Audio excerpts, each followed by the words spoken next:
Assalamu alaikum les filles, j'espère que vous allez bien. Alors aujourd'hui, on se retrouve du coup pour que je vous montre ce que j'ai choisi d'utiliser pour les enveloppes budgétaires et faire le petit bilan assez rapide du coup de la semaine numéro 3 par rapport au budget course. Donc, pour ce que j'ai choisi d'utiliser, donc j'avais déjà acheté il y a un moment ce classeur là un petit peu rose où j'avais commencé à mettre les enveloppes que vous avez d'ailleurs dans votre espace cadeau. Le lien il est dans la barre de description. Voilà, vous avez plein d'enveloppes budgétaires et plein d'autres choses aussi d'ailleurs pour vous organiser. Donc voilà, le lien il est dans la barre de description. Moi voilà, honnêtement je pensais pas me balader avec ce classeur. Enfin c'est un format A5. Non pardon, A6, mais voilà, enfin pour moi ça me semble énorme, donc déjà je savais d'avance que c'est pas ce que j'allais utiliser au quotidien dans mon sac à main. J'avais pas non plus envie d'acheter le Filofax ou tout autre voilà classeur porte-monnaie comme ça qui est assez gros en fait. C'était même pas une question de prix, de budget et tout. C'est juste que c'est gros, c'est vraiment comme les grands portefeuilles là, voilà, avec plein de place pour toutes les cartes, tout ça et tout. Enfin, moi personnellement, je trouve que c'est énorme. Je sais pas, mais si vous êtes maman avec des enfants en bas âge et tout, peut-être que vous aussi, plus votre sac à main est léger et plus vous êtes contente. Donc moi, c'est vraiment, voilà, c'est un truc, c'est super important pour moi. Je supporte pas d'avoir un sac à main qui est lourd. Quand je sors, voilà, sachant que bah, souvent il faut porter les enfants, ceci, cela, donc voilà, moins il y a de choses dedans et plus c'est léger, plus je suis contente. Donc je voulais vraiment quelque chose de petit. Et donc j'ai trouvé ce petit, voilà, ce petit classeur aussi. Donc du coup qui est en format A7. J'ai bien aimé parce qu'en fait voilà, c'est tout en un. Je voulais pas avoir plusieurs choses. C'était soit je remplaçais mon porte-monnaie et voilà, j'avais tout en un. Soit je patiente et je trouverai une solution plus tard, mais c'était hors de question d'avoir plein de choses en fait qui se complètent les unes les autres. Donc là, ce qui est top, c'est que non seulement il est petit, donc voilà, format A5, mais il y a quand même des poches, voilà, pour mettre des pièces, il y a quand même des poches pour mettre voilà, des papiers ou des billets, les cartes, derrière aussi, voilà, il y a encore une poche, il y a encore pour mettre les cartes et tout. Donc voilà, du coup j'ai craqué dessus parce que c'est tout en un quoi et que c'est petit. Donc pour le coup, du coup, je sais pas si ça vous intéresse ou pas, mais pour ce format spécial, je me suis fait, du coup, c'est pas des enveloppes, c'est plus voilà, juste l'image plus le petit tracker à l'arrière. Donc ça, il n'y a pas d'ouverture, hein, c'est vraiment juste la feuille comme ça que je glisse du coup dans une pochette transparente comme ça. Format A7 aussi. Je les mets aussi dans votre espace cadeau.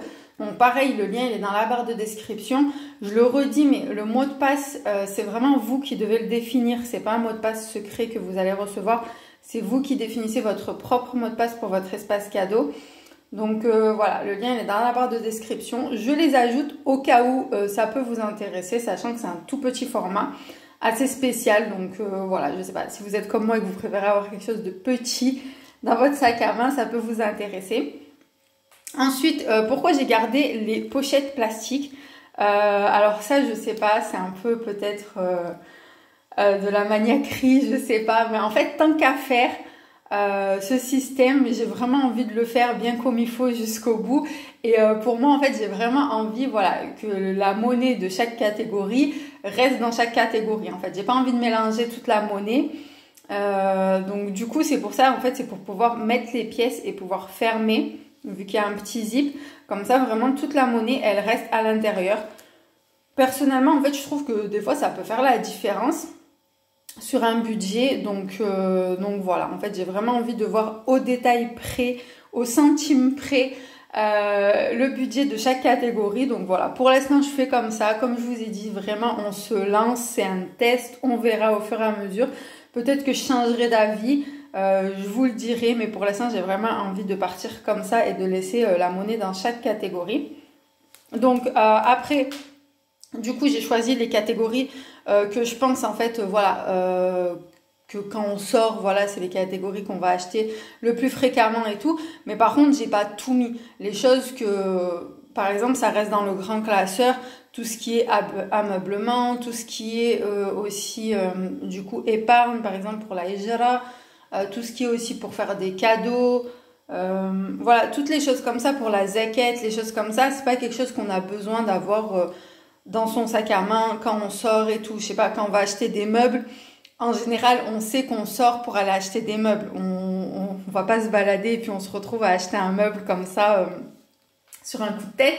Donc je me dis, voilà, quand on sort pour acheter des meubles, à ce moment-là, je prends l'enveloppe ameublement et voilà, j'ai pas besoin de l'avoir tout le temps, constamment sur moi. Donc là, j'ai choisi bien sûr alimentation, la viande, tout ce qui est bébé, bien sûr, hygiène, entretien, santé aussi, les vêtements, l'IEF, et puis voilà, et puis la maison aussi, du coup, que j'ai enlevé pour vous montrer.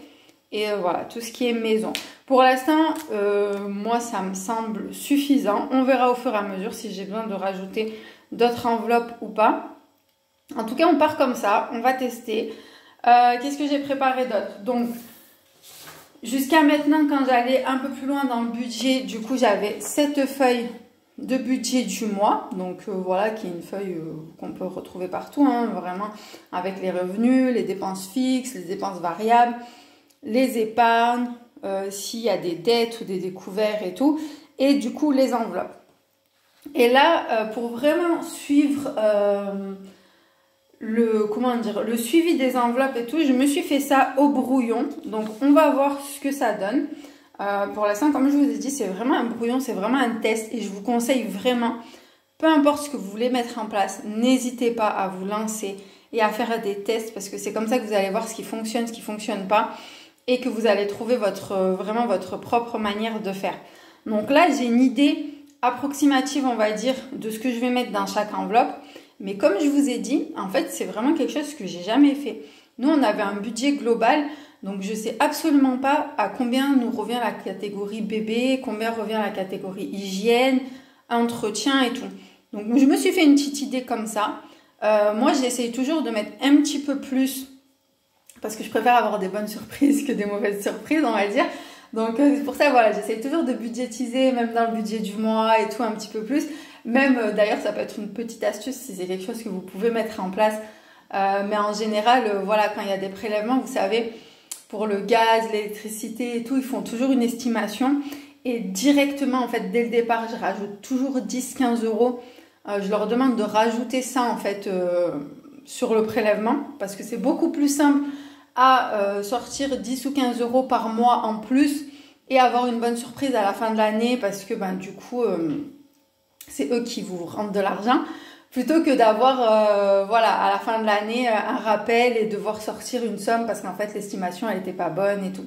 Et honnêtement, même à la fin de l'année, quand ils refont du coup l'estimation par rapport à la consommation et tout, c'est déjà arrivé que du coup vu que on avait un rappel en notre faveur, ils décident de baisser encore une fois la facture, et moi je les rappelle pour leur demander de remettre encore 10 euros de plus, parce que en fait on sait pas, eux ils font ça, ils font une estimation et tout, mais vous à côté de ça, vos enfants ils grandissent, chaque année c'est pas pareil, peut-être qu'il y a un hiver qui est plus froid, peut-être que voilà, les enfants ils grandissent, ils ont envie de prendre leur douche tout seuls, ils vont consommer un petit peu plus d'eau, bref, en fait il y a tellement de choses qui changent chaque année que vraiment, si c'est possible, bien sûr, je dis pas que c'est possible, que c'est facile à faire pour tout le monde, mais dans la mesure du possible, franchement, j'essaye toujours de mettre un petit peu plus. Je préfère avoir des bonnes surprises que se retrouver coincé à la fin du mois ou à la fin de l'année et tout. Enfin bref, c'était la petite parenthèse. Donc là, du coup, je fais un test. J'ai une idée approximative de ce que je vais mettre dans chaque enveloppe. Mais comme je vous ai dit, c'est un test, on verra. Autant je vais me planter complètement, autant j'estime, j'ai l'impression d'avoir mis plus. Et en fin de compte, ce ne sera pas du tout ça. Surtout, voilà, je me dis, c'est surtout les catégories, en fait, hygiène, entretien et bébé, on va dire, où vraiment, vraiment, j'ai des gros doutes. Je ne sais pas du tout. Donc, on verra, mais on va tester. Et je vous montrerai au fur et à mesure. Je vous montrerai Inch'Allah, donc plus en détail comment je vais répartir tout ça. Pourquoi j'ai fait ce suivi en fait des enveloppes et pourquoi je ne vais pas faire uniquement le suivi des enveloppes sur le budget du mois? Parce que pour moi, en fait, je sais pas, mais ça me semble logique. Je me dis, dans le budget du mois, je mettrai uniquement les enveloppes que je vais remplir. Donc uniquement les enveloppes où je vais mettre de l'argent, par exemple là pour le mois d'août.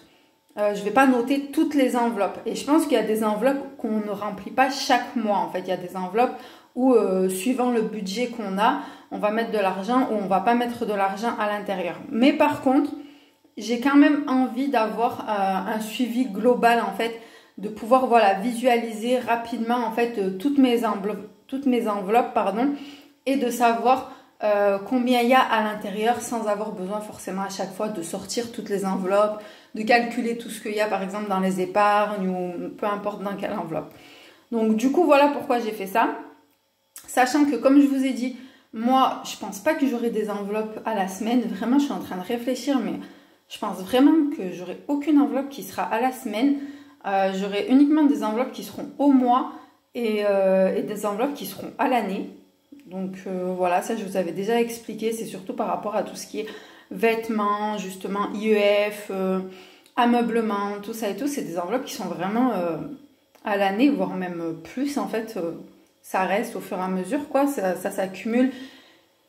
Et de toute façon, plus les enfants ils grandissent, plus il y a des dépenses, ou alors ça permet d'aller pouvoir se permettre de faire un gros stock en une seule fois, si vous êtes comme moi et que vous n'aimez pas faire tous les mois les magasins et tout. Donc voilà un petit peu pour l'organisation, comment j'ai mis ça en place, comment on va mettre ça en place. Et je continuerai à vous partager tout ça et bien sûr à vous partager aussi les erreurs, parce que je pense qu'il y en aura. Et je trouve que c'est vraiment ça aussi qui est intéressant, c'est de vraiment, moi voilà, mon objectif c'est aussi de vous dire, c'est pas obligé que tout soit parfait dès le départ, faut vraiment tester et améliorer au fur et à mesure. Vraiment c'est ce qui est important pour moi de vous dire à chaque fois, c'est que lancez-vous. Peu importe ce que c'est, lancez-vous, ce ne sera pas parfait, il y aura plein d'erreurs, mais vous allez vous améliorer au fur et à mesure. Si vous attendez, en fin de compte, c'est juste dans votre tête, vous avez l'impression que ça va être comme ça, vous avez l'impression que ça va être parfait et tout, mais de toute façon, peu importe le temps que vous allez attendre, le jour où vous allez vous lancer, vous allez faire des erreurs comme tout le monde, il y aura des trucs qui ne vont pas fonctionner pour vous, comme tout le monde, c'est normal, mais plus vite on se lance et plus vite on voit ce qui nous convient et tout, et plus vite on s'améliore, tout simplement. Donc voilà pour ça. Ensuite, du coup, petit bilan rapide, parce que franchement, ce mois-ci, cette semaine, pardon, du coup, voilà. Donc, on avait, donc semaine 3, on est allé juste au marché, à Biocop et à la boucherie. Donc franchement, c'est ça qui est trop bien. C'est que, voilà, je ne sais pas si vous êtes comme moi, mais en général, en début de mois, voilà, il y a des grosses sommes qui font peur. Et après, ça s'atténue au fur et à mesure. Donc là, je suis assez contente parce que j'avais augmenté un petit peu le budget. Je sais que semaine 4, c'est une semaine où on essaye de faire le moins de courses possible. Donc, je ne dis pas une semaine sans courses parce que, comme je vous ai déjà dit, par rapport aux fruits et aux légumes, c'est vraiment compliqué, je trouve, de faire une semaine complètement sans courses. À moins de plus du tout avoir de fruits et de légumes frais dans le frigo. Mais en tout cas, voilà, pour tout ce qui est produits secs et tout, j'essaye vraiment de tout vider et de faire mon menu uniquement par rapport à ce qu'il y a dans les placards. Et du coup, j'achète vraiment... Bon, après, c'est pas catastrophique. S'il faut aller acheter une bricole au magasin, on y va. Mais là, vraiment, l'objectif, ce serait vraiment d'aller que au marché la semaine 4. Comme ça, au moins, on est sûr qu'on n'est pas tenté. Il n'y a que des fruits, des légumes et tout. Donc, voilà. Et du coup, comme ça, il me restera le budget, comme je vous avais dit, pour pouvoir faire un stock et pouvoir cuisiner et congeler des choses pour la semaine 5, mais qui sera aussi, du coup, pour le mois d'après. Donc voilà le bilan niveau budget, ça avance aussi, on verra, je vous tiens au courant, pareil. N'hésitez pas à aller voir du coup dans votre espace cadeau, vous avez donc toutes les enveloppes, vous avez plein de choses aussi à télécharger gratuitement.